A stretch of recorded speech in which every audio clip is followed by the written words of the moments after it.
Strange. Y'all ready for this? Greetings to you.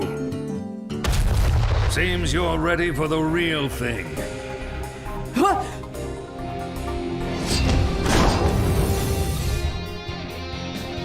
Watch your back.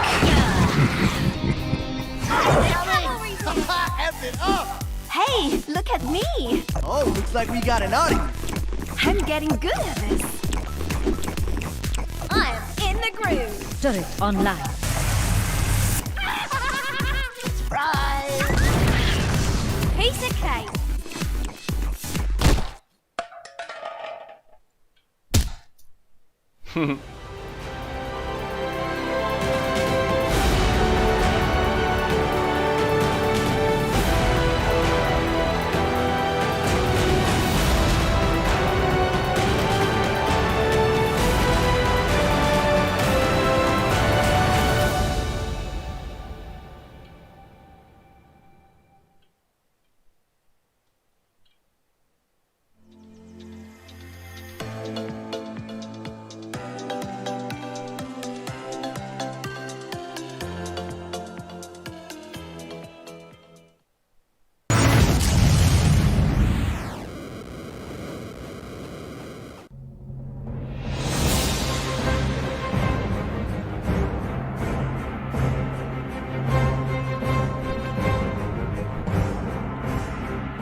Welcome everyone to our deep dive panel for WoW Classic. I'd like to start with some introductions with these fine gentlemen with me and myself. I'm Holly Longdale.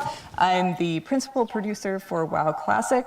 A little bit about my background. I spent 13 years working on EverQuest. I started as a game designer and eventually became the head of the studio for the EverQuest franchise. That said, I've always been a WoW player since beta, so this is obviously a dream come true for me, and I'm thrilled to be here with you. I'm Patrick Dawson. I'm the production director for World of Warcraft. I've been at Blizzard for 15 years now, and have been on WoW for most of that time. Avid WoW player myself, and really excited to open up that dark portal again as we all step through it. And my name's Brian Birmingham, and I'm the lead software engineer on WoW Classic. I've also been at Blizzard for 15 years. I started on World of Warcraft. I spent about 3 years on Hearthstone as well, and then came back to the World of Warcraft team to work on WoW Classic. Okay. Do you want me to lead? It's been a great joy to me to work on this team. There's a lot to talk about today. Yeah. So earlier we announced, yay, Burning Crusade Classic is coming, but there's a lot more to it. Let's take a look at the features, because Burning Crusade Classic. I mean, who cares? Wow, right. Wow. I was so excited by playing Draenei and Blood Elves. I played both, and I will say my heart's with Alliance. And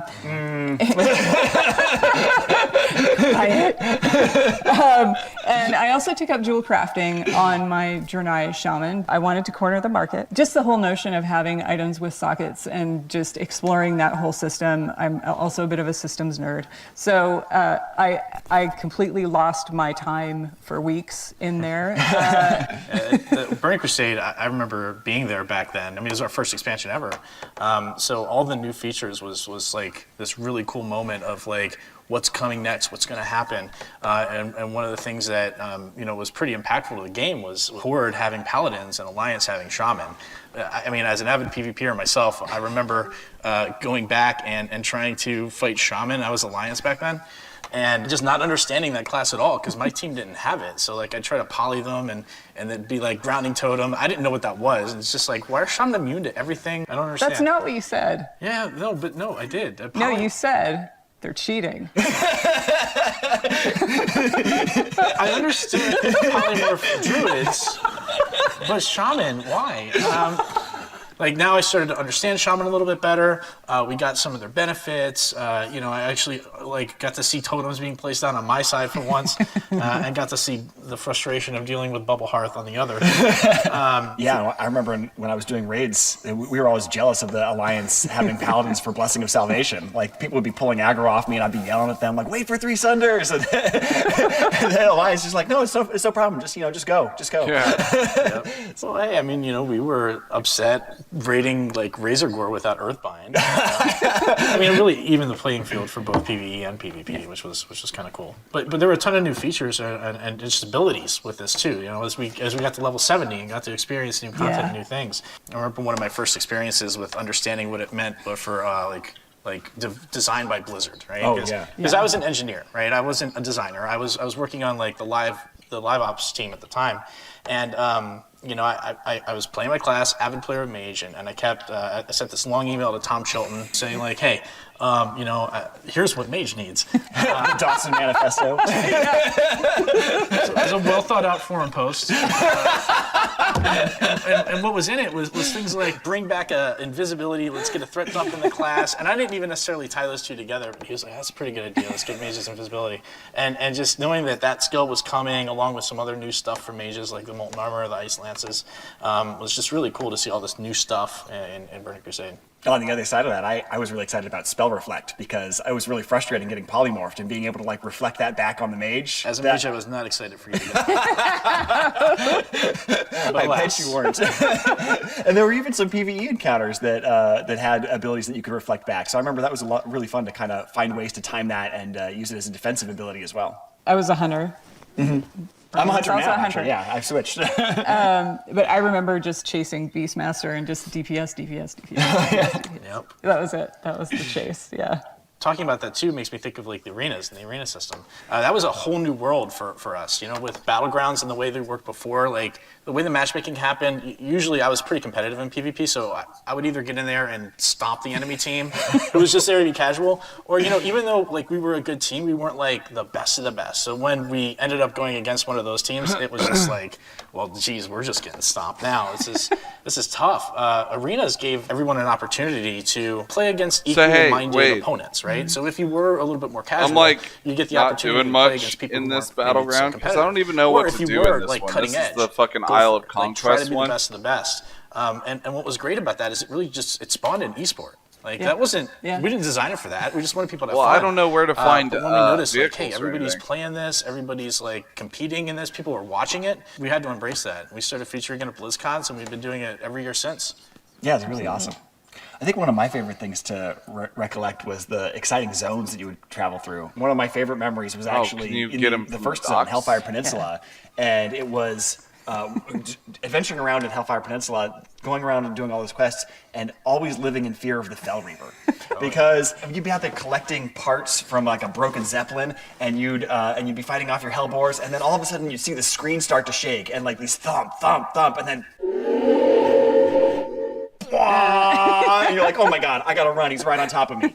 Sound still haunts my dreams. Oh, I know, yeah, it's terrifying. Even in life, it's just feign death. Yeah. Like, it's easy to feign death. Yeah, just get out of here. And then the payoff when you later go to Netherstorm, and they give you the quest, they're like, could you get me a part from inside the Fell Reaver? You're gonna have to kill him. And you're like, that guy? Like that guy that used to terrorize me? And they're like, yeah, I think you could take him now. And that was such an exciting payoff to be able to like bring that full circle and go back and see him again. For me, I snuck into beta. I got really lucky because I could see the construction sign for some of the zones, and of course I ignored it. I suck at this battleground. And went and explored. So I remember running through But we're winning, Blades Edge and we're about just to seeing win, and I'm dragon sad carcasses because you of should be in it, skeletons and I'm sorry. impaled in the environment, and then moving on to Netherstorm. I just was blown away, even from Zangermarsh all the way through. Everything felt like its own world, and just be able to go through that and just the delight of it and the epicness of it. And then you come up to Area 52. That's what I love about WoW, is you can have epic storylines and still find lightness in it. So I just loved it. I love it. I'm an explorer, so. You know, for me, I remember Burning Crusade really opened up a new gameplay type for me. I became a collector in Burning Crusade. They're on the boss. Right? And it kind everything. of started with the Outdoor and Scryer. We won. Because I got my Outdoor rep all the way up, and All then I was thinking about switching to Scryer. It's over, and people Wade. were like, you're insane. Don't do that. And I was like, I bet I can. You know, just to prove people wrong. And I did, and it was cool. It was really fun. But then I started doing other things. Like there were all these new like mounts and pets, and I went back and even got some of the older reps like Thorium Brotherhood and Winterspring. But then like things like Netherwing Ledge came out. The world just opened up for me in Burning Crusade to really start my collection. Of course, we also had flying mounts, which I loved, and then decided to play with some friends on a PvP server. And was running around Hellfire, and Death from Above, which is likely just Pat. Probably. Yeah. You were flying around harassing people, Pat? I was getting a lot of honorable kills back in the day. So that's just a quick look at some of our memories for Burning Crusade, and that was 13 years ago.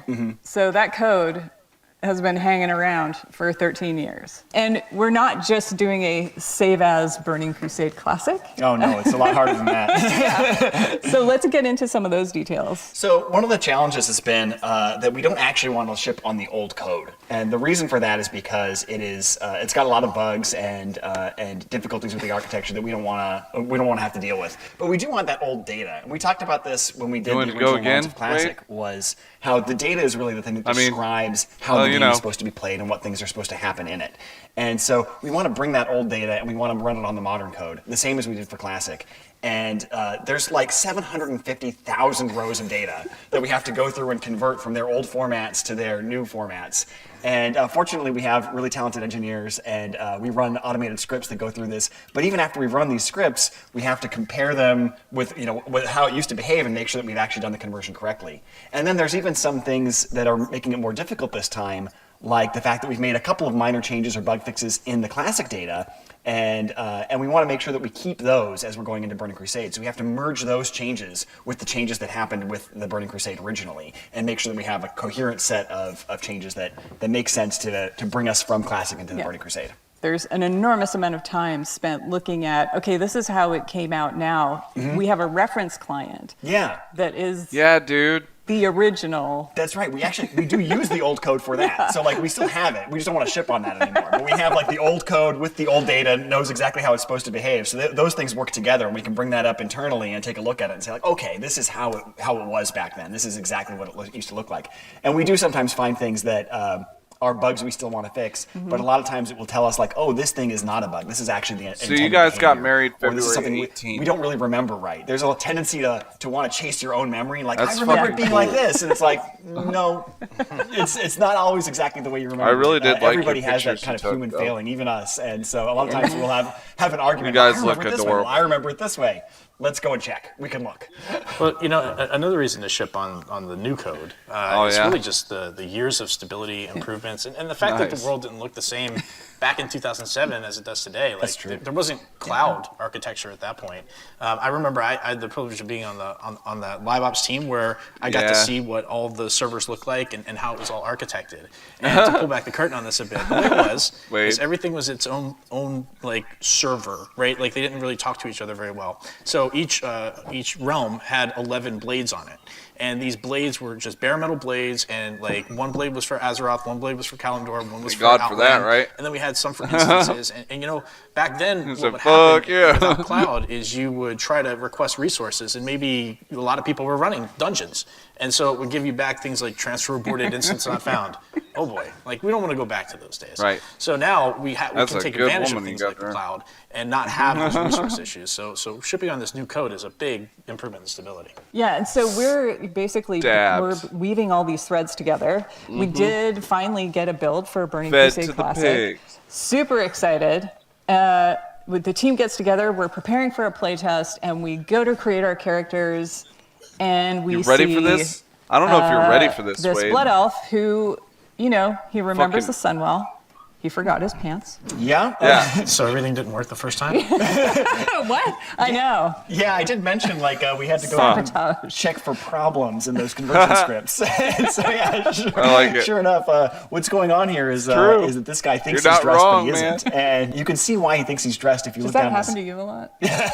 Only in my high school dreams. Holy crap. I You can still see, haven't if got you look my at his covenant calves, you out can see yet. that he's got I gotta get it. they're flared out because he thinks he's wearing boots. And the way the system works We're is kicking ass, we man. first set Yes. the geometry up for all the items that you're supposed to be wearing, and then we layer Well, on various images that we call I textures. just want a battle- and we a use those to battleground build up layer a single and a random composite texture that's then battleground. Thank you wrapped very around the much. geometry. And- But of course, in this case, when we were layering them on, none of the Right. textures were assigned. So it just started with his Go on, buddy. naked body, and then was going to go layer on textures and didn't find any. So it thinks he's dressed, and so it's removed the underwear because it thinks it's put Right, clothes right. on top. But there aren't anything there. They're all just completely transparent. So it's almost like the Emperor's new clothes. He's wearing invisible clothes, only in this case, that's really what's happening. It's crazy. And then, of course, I wanted to try Draenei Right. because that's where my heart lies. I'm an Alliance girl. And this Draenei Yeah. looks to be heads above the rest. That's not the Exodar. Yeah. No, definitely not. Done Moro, right? It is, and that's exactly the problem. It looks like the Draenei's too tall, but the real problem is that we're in the wrong place. And so, yeah, when you go to the Dunmorrow character select screen, of course, the camera is positioned for much shorter races like gnomes and dwarves. Yeah. And so it's about knee high on a Draenei. And then water. Really, Brian? We have water in Hellfire? Yeah, so Go for a swim. it turns out that Outland has a funny, unique feature that it doesn't have any oceans because the water just all falls off the edges and goes out into space or something like that. I'm not sure how that works in the game universe, but magic. but yeah, there's no ocean there. But we had accidentally flagged it to generate ocean, so we ended up flooding the entire world with an ocean until we found that and turned it back off.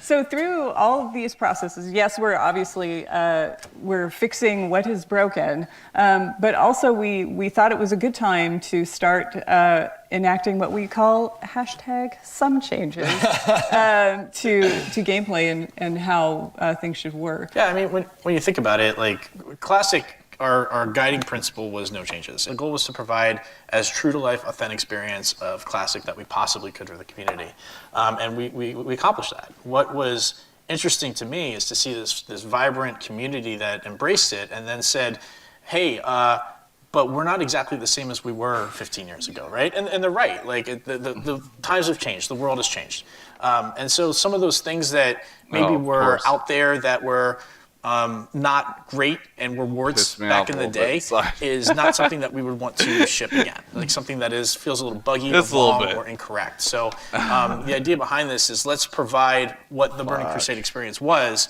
without those warts. And this really, I think, illustrates the difference is spell batching.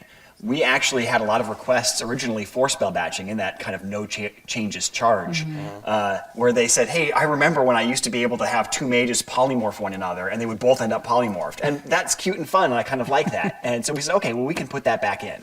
But the system that causes that is, of course, that the spells are batched hemp. up and processed in these giant batches. But over the last 2 years, people realized that what that comes with is about a half a second of kind of built-in latency, where you push a button and it doesn't actually take effect for that half a second while it's waiting to queue up the other ones to go with it. And people were starting to find that frustrating. I talked to a lot of people who said they were excited about it when it first came out with Classic, but after they've been playing with it for 2 years, Get 'em. they're really ready to see it go. on. And we're ready to take it out too. So we're going to remove spell batching with Burning Crusade. That's definitely great, because I remember like every 2 weeks I get a bug report, Vanish is broken again. And it was because of stuff like this, right? Like if you vanish at the same time a fireball's hitting you, Yeah. it's going to pop you out, right? Exactly. Like, and so we were trying to do all these hacky solutions to it, but the real answer is just don't spell batch. Yeah. But we didn't have the ability to do that then, so glad we're doing it now. Yeah. You know, another one that I can think of is just how the raiding community has matured, right? Like things were very different back in 2004, 2005 timelines compared to today. So, the raiding community knows exactly what's going on, and they want a challenge. They want more of a challenge. So, rather than always giving them like the last version of the boss, the final form of the boss, which maybe has been hit with a few nerfs, let's not do that anymore. Let's give them a more challenging version of the boss. I'll give you an example of like Muru. Right, where the initial version of that boss had a lot of spell pushback, and so like that made it really tough to bring casting classes to that fight. We did fix that pretty quickly and change the fight to allow for that. Now that's a change we probably would incorporate in this, right? Like we don't want people to feel excluded or not part of being able to do a fight like that. But then probably a month or so after that, we nerfed Mover's Health. That doesn't need to happen. Let's just keep it in the hard form. We can evaluate any changes we need to make after that. But yeah, it won't just be like, hey, final form, we're not even going to look at it. Let's call it a day. So. Yeah. So how did your mage handle the pushback? I just was sad. It feels personal. Yeah. No, I was the raid leader, so I got to choose who went. But The one mage allowed to go. that was honestly that's one of my favorite. I don't know why, but this boss is really fucking hard. That's awesome. Another change that we're talking got a lot about of making health. is along the lines of that There we PvP go. balance and faction Done. balance is, obviously with Burning Crusade, paladins are introduced to the Horde and shamans are introduced to the Alliance, and that was intended to be a balancing of the factions and let's make them even. And then they wanted to kind of keep a little bit of flavor of that faction identity, so they kept Seal of Blood on the There we Horde go. and Seal of Vengeance on the Alliance. It was intended to be equivalent power abilities that were just slightly different in flavor, but in retrospect, Seal of Blood was just so much better. And so one of the changes that we are going to make is we are going to give the opposite faction's seal to the other faction, but we're going to do that at max level. So we keep just a little bit of that faction identity where Now I'm Horde like, will get damn. Seal of Blood at level 64 We don't really have on a schedule, team to and fight then the get Seal of boss Vengeance yet. at level 70. And similarly, Alliance will get Seal of Vengeance at They're level on their 64, way. The and dragons then their are equivalent, coming. Seal of the Martyr, at level 70. Another thing we want to talk about is arena teams. When it Thanks, first dude. came out in Burning Crusade, the arena team system only let you have About to the make it same look number of even players more on pimp. your team that was the size of the bracket it was for. So, for example, a 3v3 team could only have 3 players on the team. So if someone was like sick or unavailable one night, you couldn't play. And that felt really frustrating. So we're definitely going to go with like the last version of that, where you could have twice the size of the bracket on your team roster, so that you had alternates you could swap in and out. And then that way, as long as anybody had participated in, I think, 30% of the matches, then they got the full credit for the week of participation. Is that when we did personal ratings versus team ratings? I think that came later, and we're also considering whether or not we want to do something with that as well. Because another thing that was problematic about arenas was the way that the ELO system was so Our team is inflationary. And just so we're like, talking about what whether or are not we we want to do? move forward with converting that to something more like the modern MMR system, so that it isn't as punishing to people in terms of like waiting hours for a match Shitty-ass at the highest yard. levels and things like that. And another change, we're going to give players access to Blood Yeah. Elf and Draenei early, so that before we actually open the Dark Portals, you'll have a chance to level those up. That's definitely not something we did originally. I remember I had a friend who was really frustrated that the rest of us were all running around in Outland, and he was like, I'm still back in come on. Outlands. Yeah. What is going on? Yeah. When can I play with you guys? So Really?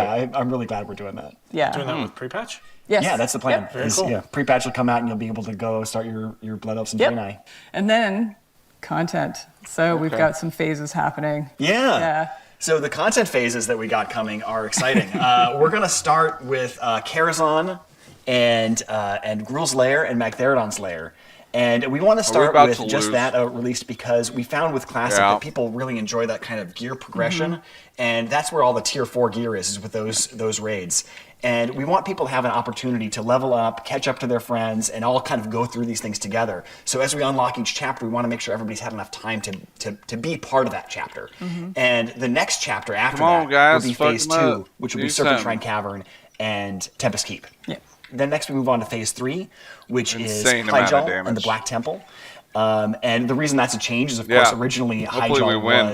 was don't know. available from the launch of Burning Crusade, but nobody could really get in there because of the way the attunements work. So we'll unlock that as a later chapter alongside Black Temple. And then Oh, this that'll go motherfucker with got Arena melted, Season 2 dude. at that point. And then Arena Season 3 will come That out was cool. alongside Zulaman with a little We bit of win, catch-up gear bitch. for anybody who's taken that long to catch up. It's another smaller instance, a 10-man. And then finally, Yay. Phase 5 will be Sunwell and Arena Season 4. It's been a very busy year. Yeah, it is. It's an expansion with a lot in it. A lot in it. And so we spent a lot of time talking about Burning Crusade Classic and Burning Crusade, which is exciting. We're very excited about it, but there's a lot to talk about. Yay. There's a lot coming, and we want to walk through how this is going to And materialize. stuff. Well, yeah, really the question is, we have a diverse player base where people have a lot of different wants and needs. And how do we get there? How do we get to the Burning Crusade? Well, the first group of people that we wanted to make sure that we were serving well is those people who do want to go to the Burning Crusade. We feel that most of the community is interested in this. They're going to want to do this. We want to make it simple and easy for them. So how are we going to do that? As we said earlier, you're going to be able to make a choice. So we'll talk about and explore these choices in some detail, and I'll give you some examples. So to start with the current servers you're on now, classic live servers, are going to become what we're calling progression servers. And what that means is the servers that are live now will always unlock any expansion we release. So when we get to our patch day, you're going to be presented with a choice. Do you want to continue on into the Burning Crusade, or do you want to move to Classic? So in that space, you're going to do that for every single character. So for my example, I'm on Warm Rest Accord. Casey. So I've got a level 60. I am definitely taking that on through to Burning Crusade. But I've got a couple of mid-levels that I know I want to move with my friends. Those are characters I level with my friends in Classic, and I want to continue that journey with them. We want to make it as easy and seamless as possible to just get right into Burning Crusade. But there are options. That's awesome. I'm excited to hear that. I know there's a lot of my friends, for example, who maybe didn't really play Classic when it first came out, right? And so now they're behind. And they're interested in playing the Burning Crusade. This was, for a lot of people, their favorite expansion that we've done. We want to make sure that those people are served too. And one of the ways we could do that is provide a boost to people who are interested in coming back, that maybe aren't interested in doing the classic WoW experience, but really want to hop right into Outland as quickly as possible. Yeah, so the team, we spent quite a bit of time discussing it because we want to make sure we respect the time of the people that have been playing Classic for 2 years, but also we want people to be able to enjoy Burning Crusade if they loved it the first time and maybe miss Classic. So we are going to offer a level 58 boost for purchase, but it does come with some restrictions. So it's going to be 1 per account. It's not going to be usable on Blood Elf or Draenei. It'll have some dungeon blues. It'll have level 40 mount skill, no professions. It's the basics, basically your Outland starting kit. That's cool. That's a really great way to jump into the game for sure. Yeah, I like that. I'll be looking forward to that. Look, I know a lot of people came back to play WoW Classic, and that's all they want. That's all they ever wanted. They're like, you know what, Burning Crusade, that's awesome. I'm sure some people are going to love that, but for me, I came back for WoW Classic. What do they get to do? What's their options? Yeah, that was really important for us too. Yeah. So we had all sat down and discussed like how we should frame this. So when we get to our patch day, which is prior to the Dark Portal opening, when I said before, like, I'll go back to my example for Warm Rest, we will be launching Classic Era Realms at the same time as we do our patch, and you will have that choice. So when you make the choice to go to Burning Crusade Classic, or you make the choice, like on my example, my level 40 Druid, I want to move that character to Classic Era. And what Classic Era means is that those particular servers are going to stay in that era forever. So that is going to remain Classic till the end of time. It's never going to unlock expansions. You'll be able to make that choice for every single character. Do you go on to Burning Crusade, or do you choose to go to Classic Era? Let's say, you know, you're behind the times a little bit. You'll still be able to have that choice. We haven't locked it to a time window. You're not going to miss the boat to Era. The choice sounds awesome. And choice in WoW is something that's meaningful. It's always been meaningful. Yeah. And I think it's something that's important when we look at the community, that you're going to choose to go to the Burning Crusade or you're going to choose to go to Classic. You know, some people may not be comfortable with that choice. And while we think that choice is important, we also recognize that there are folks that are going to want to play both, right? Like, yeah, see, right here. you have some stuff left to do in Classic that you wanted, and you want to keep that character in Classic, but you also are interested, that same character wants to raid with your friends. That's exactly TPC. So what does that look like? How do we make that happen? So we're going to actually offer a paid service to let you make a copy of your character. And I know, like, a copy is a big deal. So like you said, like, this is something we don't want to make just an automatic choice for everybody.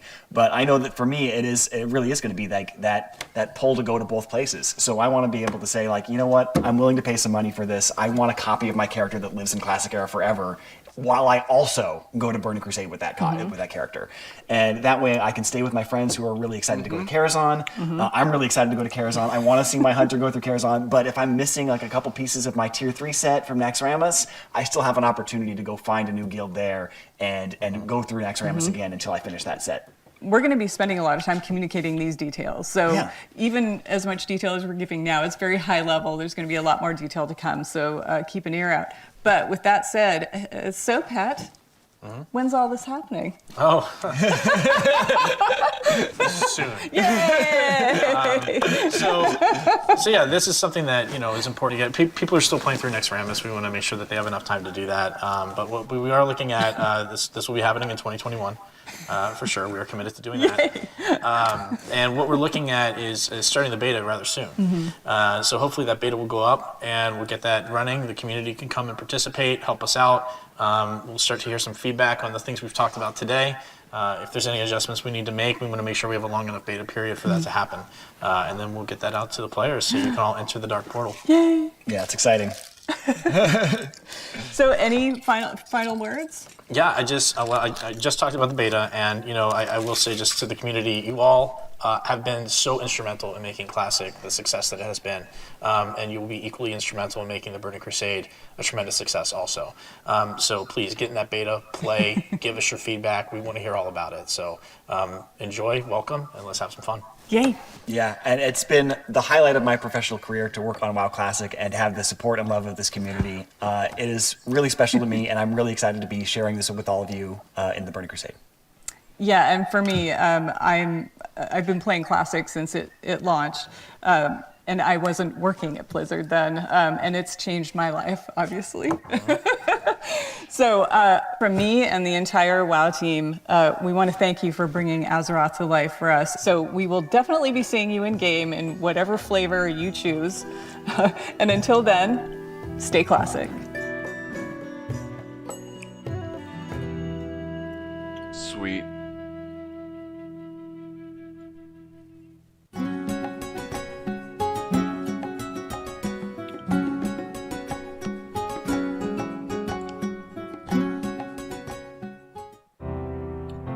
Dolby is a proud partner of BlizzConline. Watch Shock vs. the World in Dolby Vision and Dolby Atmos, only in the Dolby Access app. Coca-Cola, the official refreshment of BlizzConline.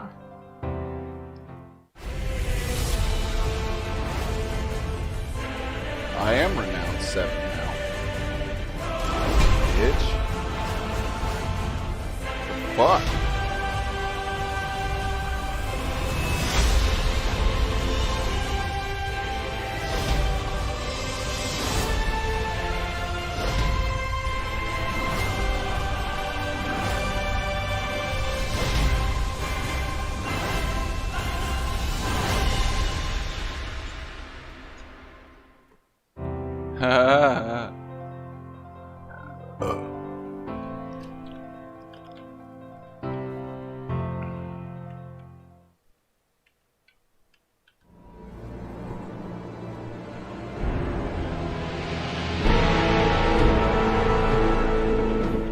Ever since we announced Diablo 4 at last BlizzCon 2019, we've been sharing updates with you guys through our blog, whether it's items, skills, zones, even user interface updates, and you guys seem to have really enjoyed that. Today, to mark the special occasion of BlizzConline on Blizzard's 30th anniversary, rather than doing a blog, we're actually going to share lots of video, introduce a new class like we saw in opening ceremonies, and also cover some open world topics, that's a lot including of conquest points. mounts, camps, and PvP. Yeah, this is like the ultimate blog post, right? We get to actually hand deliver it. This is the dream. It's all finally out there, and we can talk about all of it.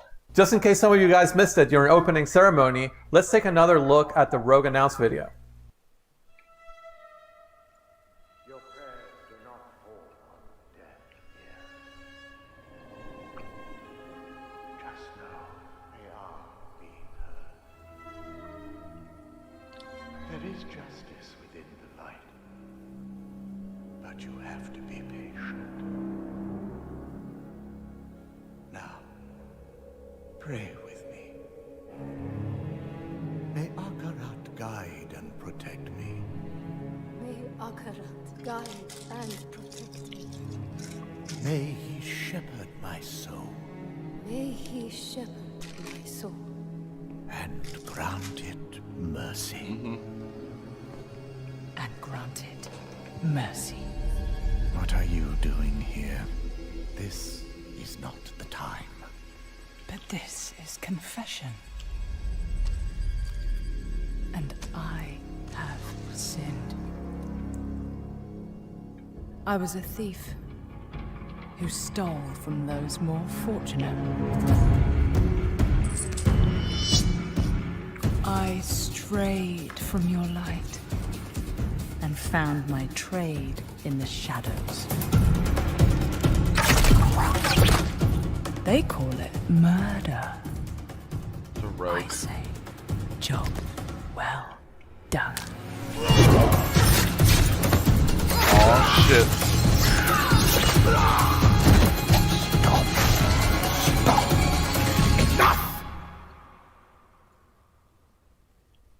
I am a thief, a heretic, a murderer, Father. Will Akarat save me? You mock our light. But those monsters were a scourge upon my flock. Oh, you. You were the answer to their prayers. Then we are settled, and you owe me. The name you seek is... Thank the heavens for you. Heavens? I assure you, Father, the heavens didn't send me.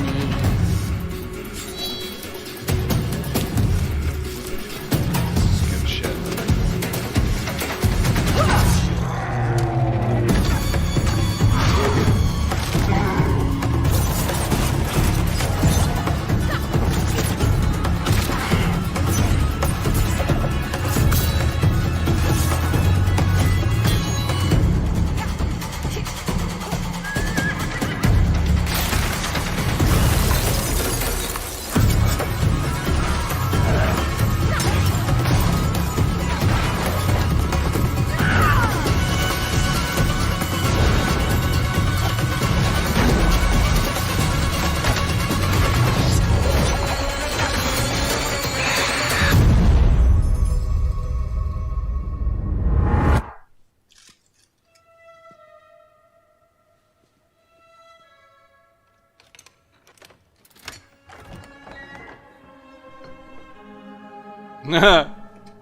Yeah?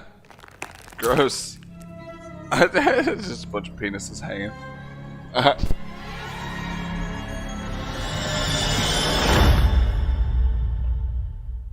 Wow, I love that ending. There's two things. There's the rain of arrows off the mount for the win, and then when that guy takes the ear and he stretches it onto that hook right at the end, it's like, oh. That ear box never gets old. You know, I always wonder where all those ears from Diablo 2 when you kill other players went. Now you know there's some creepy guy in a church collecting ears and putting them in a box. Just what we always thought. No spoilers, but we're going to be hearing a little bit more about World PvP a little bit later in the segment, but ears are definitely making a comeback. But let's go back to the class, because there's just nothing more exciting to be able to introduce to a Diablo game than another class for players to check out. Yeah, this is a pretty cool thing. We don't get to do this very often, right? I think it was you that said that, John. There's always room around the campfire. There's always a little room. We had kind of like very core archetypes to begin with. The brute strength of the barbarian, the arcane knowledge of the sorceress, kind of a return of a shape-shifting classic with the druid. No RPG lineup is complete without that dexterity class that's kind of like defeating enemies with finesse, with speed. And we kept coming back to just the idea of bringing it to the kind of the godfather of all dexterity-based archetypes, the rogue that we saw in Diablo 1. I mean, you got to be excited to have the rogue back. I mean, I know that like when we were exploring different classes, like you talked about some of your experience with Diablo 1, right? Oh, for sure. So one of the things that's super cool is like the rogue was always able to adapt their play styles. So fans of Diablo 1, Diablo 2 rogues will be able to create very archetypical rogues, starting with the weapon selection. On the melee weapon side, rogues can use swords and daggers. as well as bows and crossbows on the ranged side. You know, just those sort of dagger attacks mixed with bow attacks, it's like it does just look looks pretty great clean. on screen. And With I will all say, the classes having this real strong identity when I was down and as out, far as the animations and what they do. I You was think like, about you know what? The druid and This game's shape-shifting, or the shit. barbarian with sort of, you know, his leap attacks. There's just all these great things that you discover with that's the my rogue go-to that game you can't really do when with other I don't classes. have I anything love else that to you can start play. cosmetically from such a iconic place where you're wearing the red armor. You kind of look like part of the sisterhood of the Sightless Eye from the original games. You know, you can maybe even add some tattoos into the mix, some scars, make that rogue your own. Well, that's or cool if too, your though. fantasy of the rogue is a more traditional RPG outlaw, you're definitely able to create that and put on your kind of hood and half mask and be more of a shadowy character. Yeah, and the character customization, you kind of mentioned it, being able to craft that, you know, that the Rihanna class of your Keeves. dreams or your nightmares. It was a feature that I was honestly super nervous about when we started, because we've never had this in a Diablo game. But seeing where it is now, it's one of those things that, like, I'm super excited about with where we're at. There's just a lot of creativity and fun looks, and you can be that you know, tattooed criminal outlaw, or you can be a more noble looking kind of, you know, sort of like thief with good morals. Well, one of the things that we kind of kept running with beyond just the cosmetics was customization. We had this niche to fill in the class lineup that spoke to the finesse player, to the dexterity player, and just that everyone's idea of what that could be was a little bit different, whether it leaned more on range or melee. But we took that a little bit of a step further. We really wanted to have each class in our game have that one thing that makes you go like, that's bullshit when you see a player use it, and then makes you want to re-roll that class because no other class gets it. For the rogue, it's the class specialization. The 3 specializations are combo points, Shadow Realm, and exploit weakness. I like Shadow Realm because I take the problem and I make it smaller. I mean, it's just, I just pull 3 guys into the Shadow Realm and duke it out, and then I come back in, I'm like, all right, smaller problem. I love the idea of exploit weakness. The way it works is during some of the enemy attacks, players will see an icon flash over the enemy's head, during which time they will get to retaliate with much more damage than an ordinary attack. If you're quick on the draw, this is the specialization for you. I'm just like a little bit skill capped there, and you know, like every time I try to make it work, I'm just a little bit shy of the skill level that's required for that. It's almost like you're a surgeon, and it requires a really strong ability to assess what's happening. I know, the other guy all around you. My personal favorite is the combo point specialization. As you might expect, this ability lets you build multiple combo points, which enhance your spender's effectiveness in combat. Basically, you just like get into this rhythm of combat of like 3 builders to a spender, lets you build up to these big moments. It almost makes like a rhythm game out of combat, which I really enjoy. And the way the class specializations work is you will work with one of the world groups of rogues around the world in Sanctuary that you will find, and do class-specific quests that no other class can do. Whether it's the Sisterhood of the Sightless Eye, the remnants of that order that you choose to work with, or the mercenaries of Kyrgyzstan, or the outlaw smugglers of the swamps of Hawazar, depending maybe on what speaks to your class fantasy, or depending on which specialization speaks to you or you find more powerful, you'll be able to complete that quest line and then activate that specialization, which then you can mix and match with any of the playstyles. So you could be a combo points, ranged, or melee player, but you could also be an exploit weakness, range, or melee, or hybrid player. It just gives the class such huge variety in builds and playstyles. I love how that ties into the open world aspect. The ability to go to Kyrgyzstan or Hawazar and get these special quests that only the rogue can get. And that touches on one of the things that I love that we've done, which is like connecting the weapons and equipment to regions. When you're exploring the world and you pick up a sword in Kyrgyzstan, it's a scimitar, right? If you're up in Skazglan, which is up in the north, it's more of like a broadsword. It's this sort of like this, it's a subtle thing, but I think it really, different armors that you get in different regions look like they're from the place. And so giving that sense of place in the world is something that I every time I play the game, I feel it, I see it in just like subtle ways.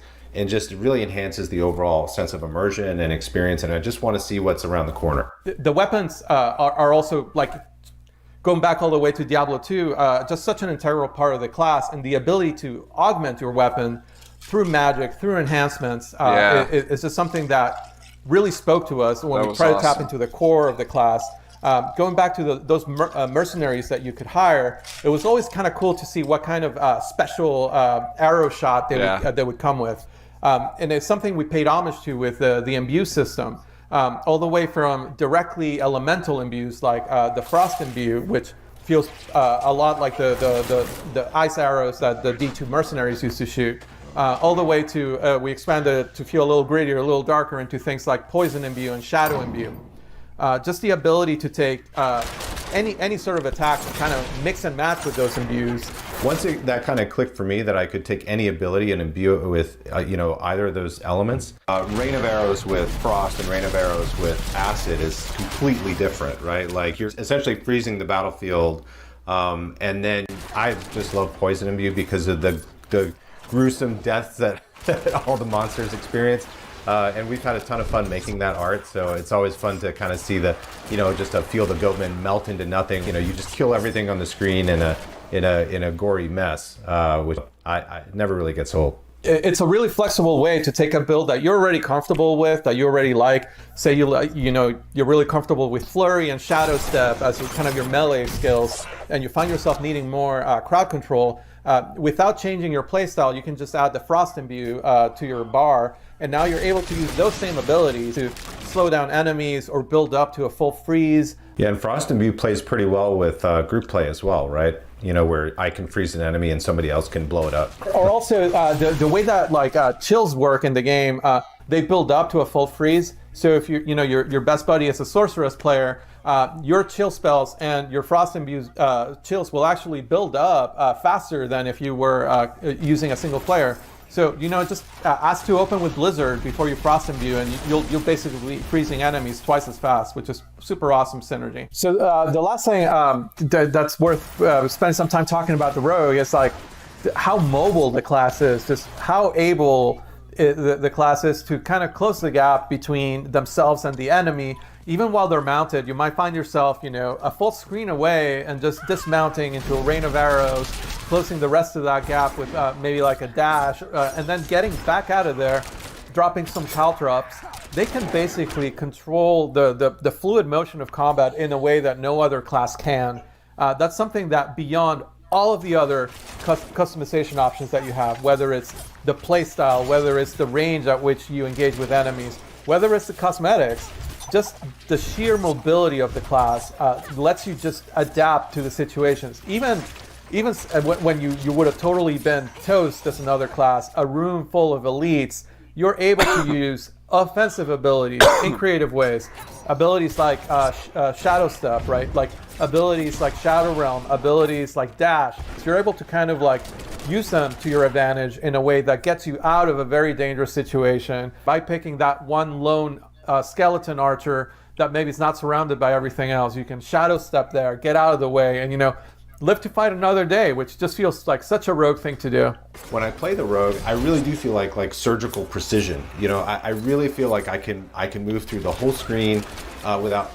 It feels kind of effortless and almost sometimes a little unfair. It's like when I go into Shadow Realm and I'm dashing, I'm like, am I cheating? Did I just break the game? And we'll hear more about PvP in a little bit, but I just couldn't go without mentioning that some of our most feared PvP players on the team play Rogue, and just the way they're able to like surprise you. You might be with a group of friends, and just that mobility lets them go to the middle of the group, unleash a rain of arrows that's frost imbued, and before you know it, you're all frozen. And looking at a Rogue while you're frozen, let me tell you, there are fewer scarier things in our game right now than that. So Luis, this was like the ultimate blog post. This has been a lot of fun getting to share a new addition to the campfire. And of course, there's probably going to be more in the future, right? We always say there's a little bit more room around that campfire. That's right. And that pretty much wraps it up for the Rogue. So why don't we go to Joe and Karina and learn a little bit more about those open world features that we promised. Well, thank you to Luis and John for introducing the Rogue, which I'm really excited that we finally got a chance to talk about and announce to the community. And we're here today to talk to you about Diablo 4 and the open world. Now, I think maybe the best way to start this conversation, Karina, would be just for me to ask you, like, what are you most excited about? What we're adding in Diablo 4 for the open world? What feature, what mechanic, what are you most excited to talk about first? I am really excited about just exploring the world. I am a huge completist naturally, that's the way I play, and I love exploring and looking around at every single nook and cranny. The more this game has been growing, particularly since last BlizzCon, the more fun I am having just riding around the open world on my mount and exploring everything I possibly can. Yeah, it's really fun, I think, now that we've kind of taken Sanctuary and just made it so much larger when you're playing through the game. You know, when you compare it to like Diablo 3 or Diablo 2, there's tons of like exploration and movement throughout the world in those games, obviously, but now that we've really been able to embrace the open world concept, we can really dive much deeper into like how does Sanctuary actually all fit together, like being able to ride from Skosglen to the Fractured Peaks, like it's very, very interesting that way. One of the things about that I think is really neat is the collection aspect of mounts. So I mean, there's all these horse breeds and other mounts you can find throughout the world, from completing puzzles or just finding hidden locations or slaying certain particular kinds of monsters. Find various horses or things to customize your horse with, like horse armor. There are hoof plates you can get and trophies to show off your accomplishments. There's lots of different ways to make sure that you can personalize your mount, make it really feel like it's your companion. Yeah, and it's really cool that, like you mentioned with the horseshoes, you get to actually change the speed at which your horse can run. This and game's gonna be it's something sweet. I like to be able to customize the horse to the type of gameplay that I like to enjoy as a player. And it's really, really fun. I like the amount of variety that you give us. And I mean, there's more to mounts than just that as well. So like one thing we know we didn't want to do with mounts in Diablo 4 is we didn't want to have like jousting, this idea of like fighting from horseback. It's not really the Diablo experience, right? Yeah, that's something I'm super excited for. Like we showed last BlizzCon, we had the sorceress, we showed her dismount skill Ice Dash, where she shoots forwards off her mount and destroys everything in her path. But with the rogue, we got to have a little bit more fun with it. And the animation department has done a fantastic job of having her leap up into the air and fire down the rain of arrows that destroys everything. That's it's fucking really, sweet. really cool. It feels really good. The idea of like leaping from your saddle and just raining arrows down on your enemies as you pass by, getting down the fray and then starting to like stab people and poison people, like that is spot on what we're looking for. Being able to jump in, engage with enemies from your horse, and then just fight it out, duke it out using your skills and everything else like we want. It's interesting that your mount can't get damaged, but if a monster actually attacks you while you're mounted, you will actually be forced to dismount. So there is a flip side of actually judging for yourself when you do want to use that skill in order to prevent you from being forced off unintentionally. Yeah, there's definitely a little bit of gameplay there to make sure that you're using it in a way that is most appropriate to help you get where you're trying to go and also fight the monsters you want to fight. One of the things I'm most excited about for the open world right now is this feature we have called camps. So camps are basically these strongholds of evil out in the overworld. You know, you got to remember that, you know, decades ago, during the events of Reaper of Souls, you know, when Malthael rose to power, the Reapers killed like 9 out of 10 people throughout Sanctuary. Like a tremendous number of people passed away. Now there's a big power vacuum out here, you know, decades later. And these monsters have started to move into these places. Bandits, monsters, goatmen, all kinds of different creatures, skeletons, the undead, have started to like resurface and come back into these areas and start to take them for themselves. You, as the hero of Sanctuary, get to kind of wander through these spaces and begin to reclaim them for the people of Sanctuary. That's part of what makes them really, really neat. Each of them have their own story. They're their own unique, fixed place in the world. Unlike quests are something that happens randomly in the world and you can come across them anyway.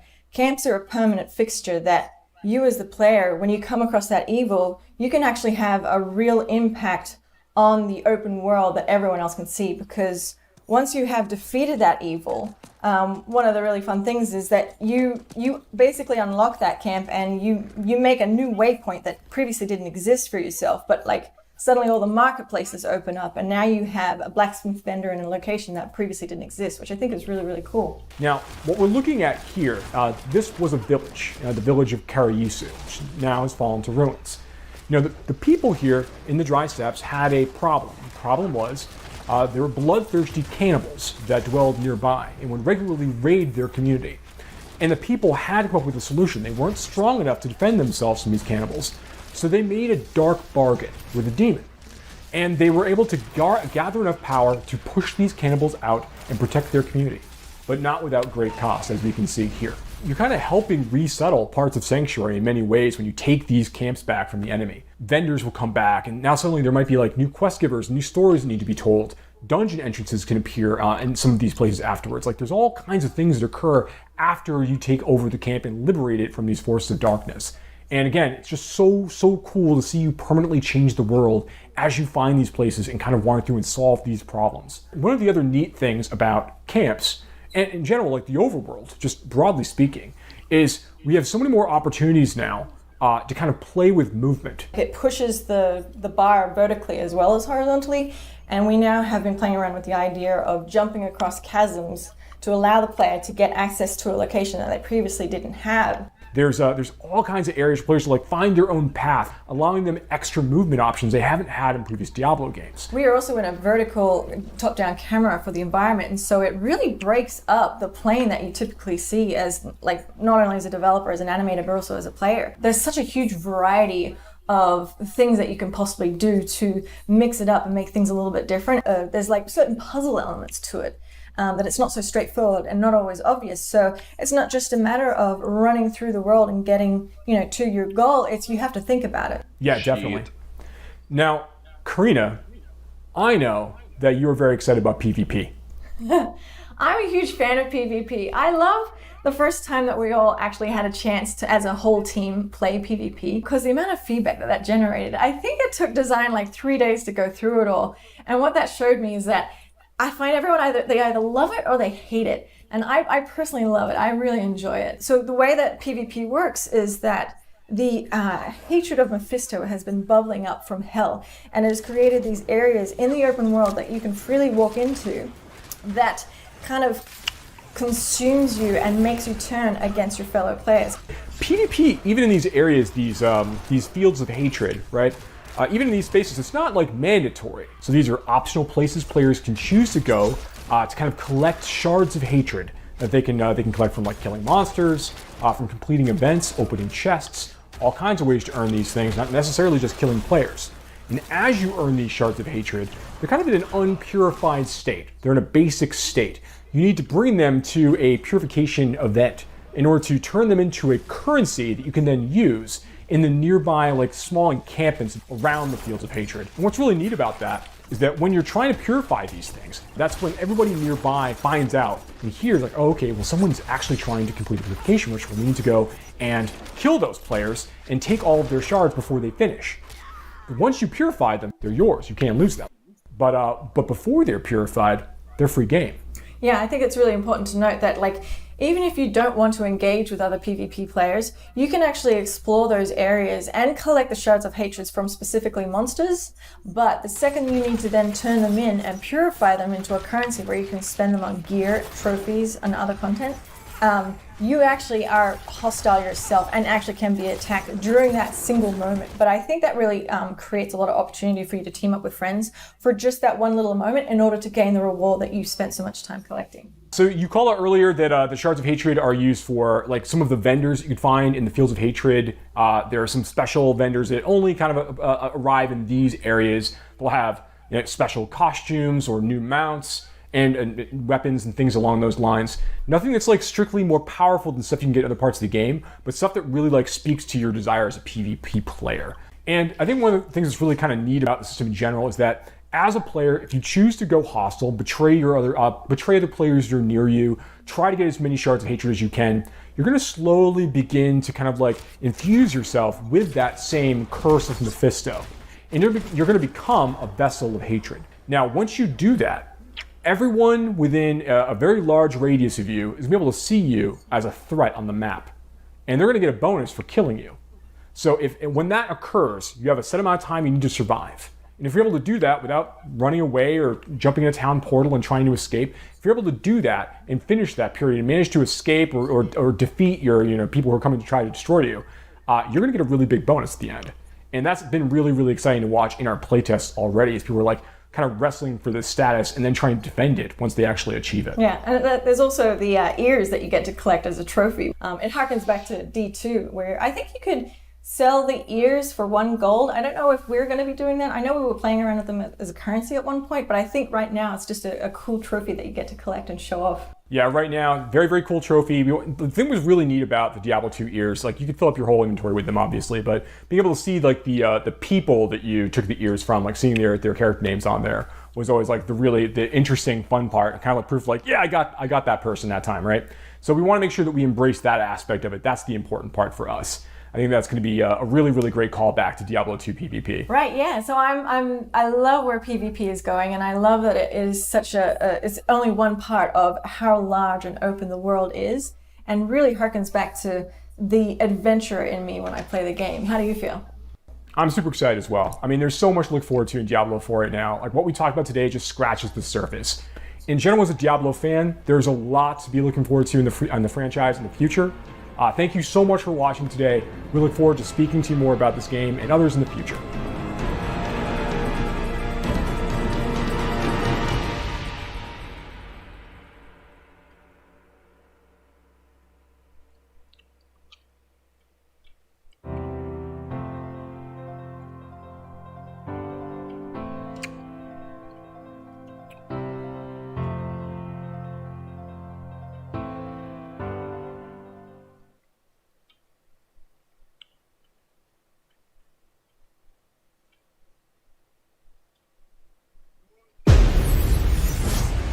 Yeah. Welcome everybody to BlizzCon.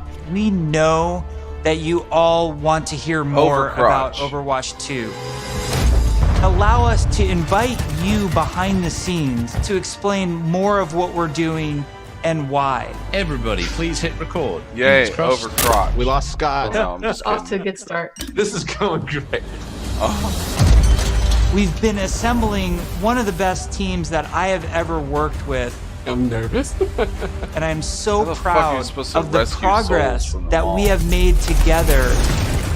Oh, I got really it. liked the stylized drop down. Imagine that it's coming forward, boom, boom. This starts to spin. The scale and the scope of this game have meant that we've needed to grow substantially.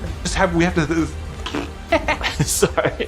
Let me start over. Overall, I think we've done incredibly well as a team moving to work from home. Oh, shadow play. There have definitely been challenges, but the team is really putting everything we've got behind this game. To me, it's the next big step in the Overwatch universe. New heroes, game modes, major story beats. With competitive and PvE, I see Overwatch 2 as the Overwatch for all of my friends. You know, we're always inspired by what story and franchise development does with their animated shorts. No. We really wanted to bring that cinematic experience into the game. Game mode. You can invest in your heroes and grow them over time. I'm super geeked out about Overwatch 2. Whatever, shut up. I can't wait for people to play this game. It just gets better and better. There are some things I that don't we like just can't Overwatch. do without a sequel. Yeah. So thank you so much for your patience so far, and I hope you enjoy this I need you. behind-the-scenes What are you doing? look at Overwatch 2. I can't get these quests done, Wade. I don't know what to do. All of our players at home, they want to see one of the new maps that we've never talked about before. Really? I can just like I can just talk about anything You know that it I is. want to. Yeah, you're serving this up to the guy that is like Except for these souls I unintentionally gotta leaked rescue from all, I information don't and know past where they are. interviews. You can do it officially now. Okay. So Find it. one of the maps that I'm most excited for in Overwatch 2 is our Rome map. We always want Overwatch to feel like this globe-trotting adventure for our players. Fuck so we're having a lot Overwatch. of fun coming up with the Overwatch version of Rome. We wanted a very romantic, sort of this powerful feeling of old world architecture. One of the most exciting things for me is the early hate them all. building of these maps, where we get to sit down together with key people from the environment team, level designers, effects groups. We'll spend some Fuck time them talking all. about moments in the game that we really want to see, like the Colosseum or a grand view of the hills of Rome in the backdrop. And then we'll go back and do a paint over, or we'll do a concept painting of certain things based on that. We try to draw inspiration from as many different sources as possible. For example, one of our environment artists had just taken a trip to Rome, and he returned with thousands of pictures and was so excited to work on a map set in Italy. There's a lot of ancient architecture in Rome that represents the empire that it used to be. So we brought some of that back. Some of the things that are destroyed in real life, we kind of rebuilt in kind of Overwatch style. It's one of the most beautiful pieces of environment art that I think we've made for the entire game, and it just absolutely took my breath away. Can we reveal more maps? Yes, Scott. Scott, why don't you have the honor? Why don't you reveal, like, is there an artified, like, let's pick an artified one. I know what map I want to talk about. It's the one that I just get super excited about. New York City. New York City is just an amazing Overwatch location. Just grabbing things. We're really striving to make it as authentic as possible while still putting this Overwatch spin on it. There's a lot of amazing buildings and architecture pieces that just, especially for artists, stands out a lot, and they usually use this kind of Art Deco style from the 1920s, 1950s. Shit. We started in an area that's a little bit like the Village. There's some smaller shops there. There's a fire station, little pizza places, and things that people that are familiar with New York City will either recognize or maybe see the reference that we're trying to make with some of our different locations. It feels like something you haven't seen in other games before because it's uniquely Overwatch. Well, we should move on. Otherwise, we just have to reveal more maps. So, we were talking about PvP, and you know, one thing that I think is really interesting about PvP in Overwatch 2 is some of the philosophical changes we're making to the approach. Jesus, PvP feels different and new. We're upgrading our combat feel. The roles are playing differently. When it comes to all new maps, it's a pretty big departure from where we are on live right now. So I can't wait to see where we end up with it by the time we launch this thing. We're also experimenting with the idea we call role passives, which are passive abilities that a hero can have based on what role they are. For example, currently in our internal builds, the tank heroes all have knockback reduction against them, and they also generate less ultimate charge for enemies that are shooting at them. Damage dealing heroes have a movement speed bonus, which is great for flanking around the map, and healing heroes, support heroes have automatic healing that kicks in after they haven't taken damage for a while, very similar to Mercy's passive, but a little bit of a lower rate. One of the more shocking changes that we've been exploring in Overwatch 2 PvP is a change to the tank role entirely. That's applied to all of the tanks. We want to try to make them more toe-to-toe brawlers and less characters that just stand back and protect other people. So, for example, for Reinhardt, we've given him 2 charges of Fire Strikes, so he can throw Fire Strikes a lot more aggressively and more often. Also, his charge, he's able to cancel it now, and you can steer it more aggressively, so you can, you know, not quite turn a corner, but you can definitely more accurately pin targets. And because you can cancel it, it allows you to use it much more aggressively and, you know, really go after those key targets without feeling like you're going to sacrifice, all of your positioning and everything to get there. He's almost more terrifying now with this, be able to unleash his full arsenal more often than kind of just being the guy with a shield. The changes to Reinhardt that we're trying, and they might not ship, that's just the reality, but the changes that we're trying right now are to try to embrace more of that instinct that players have when they want to play a big burly character that looks aggressive and feels like it should be aggressive.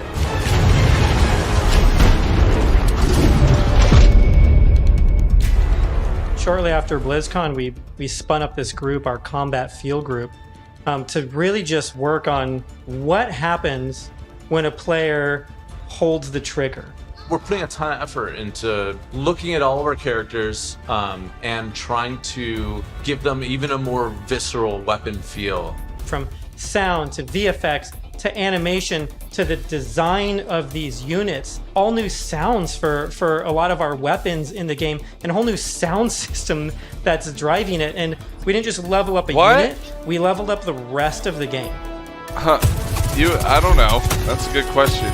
When we first started working on Overwatch, we spent quite a bit of time working on gunfire sounds and just general combat feel to make it feel really awesome. We're revisiting pretty much everything. Nothing's off the table, so we're looking at even you kind of small try things to get such as Nixie, quick melee easy. attacks that every hero It's just has. one So boss you gotta they have go kind of kill. new audio pass and a new kind of feel and visual effect when you hit things. One of the bigger efforts we're undertaking for Overwatch 2 is what we're calling our Weapon 2.0 Sound Pass. What this is a big overhaul to the weapon systems in the game. That means the way the gun feels in your hands. I think there's a different raid though with her you in can it. feel the ammo running out as you're getting lower on the clip. We've really tried to amplify I think those there's sounds a different to raid better with her in it encapsulate that the you can get gameplay her. and the gunplay that comes It's with over Overwatch there 2. in Kalendor, but I think it's like south. Orgrimmar. Another key for the weapons was getting them to feel like they're in the environment. This meant working with convolution reverb. It's a new system that we've implemented into Overwatch. It's a way that we can capture the acoustics of an environment and transport it onto the sounds that we're using. So we went and captured tales of guns in different environments through our weapon shoots.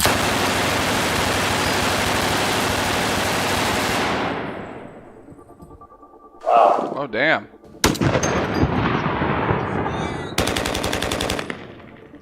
And then we've cut them and applied it so that we can support a lot more environments.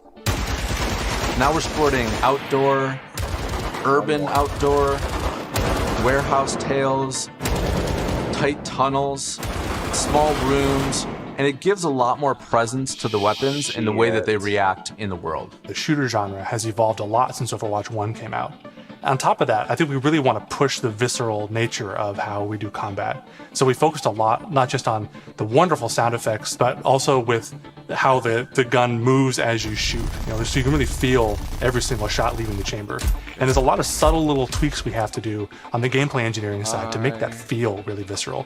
Everything from making sure that the camera shakes are crisp, making sure that if you get shot, you know exactly these tight indicators show up on the outside of your reticle. All these things play into making the game feel not just tight and responsive, but also modern and up to date. Take 76, for example. What we wanted to do in Overwatch 2 with his weapon was to make it really feel incredibly powerful. And that happens with a bunch of different elements that mix together. But it really feels like the gun is almost just outside of your control. A lot of that comes down to this camera shake technology, where every time you fire the weapon, you want to feel like it's running through your entire body. And the camera shake gives that extra bite to every single shot out of the chamber. It makes him feel really great. You guys got a sneak peek of Sojourn from last BlizzCon. She's been under development for quite a while, and she's actually quickly at this point become a lot of people's favorites in-house. When we look back at Overwatch when it was originally created, there was a lot of heroes that were made from a gameplay standpoint kind of surrounding a weapon type. For example, Pharah was based on a rocket launcher hero. Widowmaker is clearly like kind of the sniper. We thought there was a weapon that was kind of missing that would be a lot of fun to play with, and that's a railgun. It's so much fun in the playtest to have this really powerful shot that can, rip through enemies if you really are accurate with it. And she's all about that aim skill. So if you got that aim skill, you'll love her. We're still exploring new game modes, and we're also reevaluating older game modes that people are more critical of. We're of the mindset maybe 2CP doesn't exist in Overwatch 2, and maybe there's a new cool game mode that replaces it. We really want Overwatch 2 to feel like the next evolution, a true sequel to the first game, not an add-on. It's not a small part. It's not an extension of the original game. This is an evolution and a replacement to the original game. And I think it's exciting. Hero missions are probably one of the things that's the hardest to wrap your head around if you've never played one of them. There it is. The goal around hero missions is for these to be this co-op PvE experience. I personally only play competitive mode. Like, I'm all about that competition. And I have friends that they don't want to do that at all. So I'm really looking forward to a game that I can play hours and hours with my friends who aren't in competitive. And it's also something that I'm interested in. Hero missions are the content that people are playing as they are leveling up their heroes. And so for a system like this to really sing, you need a lot of mission. We don't want players to feel like they're just in this grind to get to the top. And there's a lot of really, really good back-end technology that we're exploring so that the heroes are constantly bringing their personality and some light story to these hero missions as well. The goal is to make as many as possible, hundreds of hero missions. We've explored a lot of different ways of getting to that much content. Still have like different sets of enemy units that people will be fighting against, and there's different hero mission types. At the same time, hero missions can take place in all of the multiplayer maps that we've done, and we're also adding new spaces onto some of these maps. It's a huge challenge for the art team. We take maps that a lot of people love and recognize, and we have to add a lot more art and level design to it. In this one hero mission playtest, we came up to an area in King's Row that usually has a gate on it. Suddenly that gate opened and I saw a new area of King's Row that I had never seen before. You may be playing a payload game type, and the payload may decide to take this new route instead of going the usual route. That was really, really cool. It was like this eye-opening special moment. Lan, our lead tech artist on the environment side, very early on her own free time, made a prototype of a sandstorm on the Temple of Anubis map. And at the time, we didn't know what we wanted to do with that, but it looked awesome. We looked at it and went, oh my God, we absolutely have to do this. So we put some new technology in place that allows us to do this dynamically. You start the mission off, clear day. Midway through the mission, suddenly this sandstorm or heavy weather would show up. It made the world just feel so much more alive. There's a sunset, daytime, nighttime, but depending on where you are in the world, these look different. California or Hollywood would have what we call a California sun. In New Bonny, there's a great African sun that happens there. You start to get a sense of space and mood. This is what really brings the levels to life. For me, the dynamic world's exciting. Just seeing these dramatic landscapes, the wind and the atmosphere blowing by. It's a much more cinematic experience for the player. Before you start a mission, you look at a map. It's nighttime in Necropolis, or there's a sandstorm in Necropolis. Players can make some comp choices based on knowing this information. Characters like Hanzo or Widowmaker start to be a little more valuable because they have abilities that allow them to see through the sand more clearly. Are we going to talk about any of the types of objectives in hero missions? Yeah, let's talk about the objectives. Players are being asked to do different things from one hero mission to the next so that they all feel really fresh to the player. For example, we have Gather and Return, where you're trying to go and grab these different canisters to kind of safeguard them so they don't go off and affect the population in a negative way. It creates this really cool tension in the world where on the one hand you're trying to split up and go grab all these canisters to be as efficient as possible, but at the same time now you're having these sort of special enemy units spawn that are really difficult, and if you kind of get caught by yourself, it turns into a pretty bad situation really quickly, and it feels extremely cooperative and like a very different way to interact with the Overwatch universe. We're experimenting with all sorts of ideas, and just internally we have names like Wall of Death, Scavenger Hunt, and Kill Quest, and all these new mechanics and enemies for people to experience. Players will be able to jump in night after night, play different hero missions, and then work through the progression system, leveling up their heroes.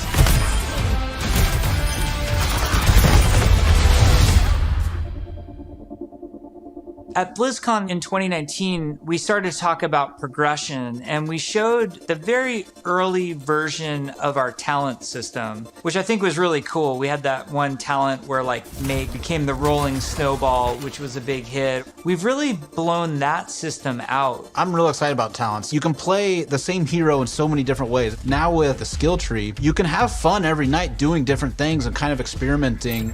Yeah, the talent system is like really deep and rich, and every single hero has different trees. You might open up 76's tree, and as you're leveling and picking new talents, you're starting to feel your hero change.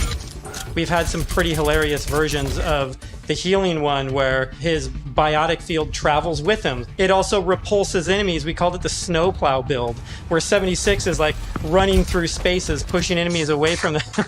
Designing these is super fun because it's like we get to break all the rules that we've sort of established for ourselves, and we get to really take the gloves off and do crazy things. Like Junkrat can dual-wield grenade launchers, and we've had Mercy be able to area effect res their whole team at once at super long range through walls. It's been a ton of fun, kind of like mad scientists making all this stuff. You're all used to using these kind of kinetic weapons like Soldier 76's rifle or fire attack like what Reinhardt's Flame Strike does. As soon as you start to mutate these things with talents, all of a sudden maybe you're doing freeze damage or electrical damage. But it gives the animators a bunch of crazy opportunities. You know, the animations are going to change to show them freezing and shattering. And if you shock someone with a lightning attack, they can shake in place and stun, maybe chain to other enemies. All sorts of stuff to make you feel like you're controlling the battlefield in novel ways. As a huge RPG nerd myself, the first time I opened up the talent tree systems, it was like, oh my gosh, this is speaking my love language.